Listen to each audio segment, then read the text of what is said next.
Ano nga ba itong Nipah virus na ito? Kasi ang nadidinig natin, ito po ay galing sa bat, ano, sa paniki, no? Na naisalin sa hayop, no? And paano ang ano nito? Paano nai-infect ang isang tao nito? Ayan, Dok. O, ganito po yun. Siyempre, galing daw, nag-harbor daw itong virus sa fruit bat. Fruit.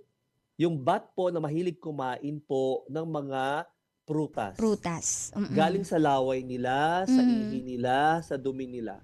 Mm-mm. Okay? So kung ano ng mga prutas yan, gusto-gusto lang kainin po yung fruits. Okay? Now, doon sa mga lugar po na Bangladesh, India, Malaysia, Singapore, Thailand po, Pilipinas, Cambodia, ganyan po. Dito lang po kasi may fruit bat, Mhm. Mm-mm.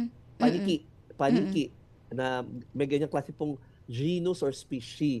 Now, may mga pagkakataon po kasi na yung po mga fruits, mga fruits po, Yes. binibigay pong pagkain yan sa mga baboy, Mhm. sa baka, Mm-mm. sa kabayo, Oo. okay? So kung ito pong pagkain na ito ay nga halaman, ay kontaminado po ng laway, ihi, dumi ng fruit bat na yon, okay? Posible Mm. pong mailipat po sa hayop Oo, yung tama. pong virus. Mm. Kung tayo naman po ay mahilig kumain po ng mga hilaw Hilaw, na oo. pagkain, Mm. baboy, Oo. meron po tayong kultura po, tayo, Mm. okay?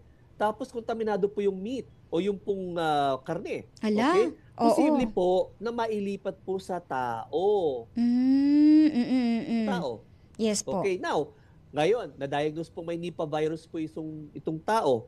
May nag-alaga, hindi naman niya alam Nipah virus pala yung kaso ng kanyang inaalagaan. Opo. Maililipat po yun sa human to human. Kasi hindi Hala. naman po siya nagproteksyon sa kanyang sarili, nag-gloves, nag-mask, naghugas ng Mm. kamay. Mm. So yung mga body fluids, ng mga secretions po ng pasyente, pwedeng nalanghap niya, nahawakan niya, okay, at Mm.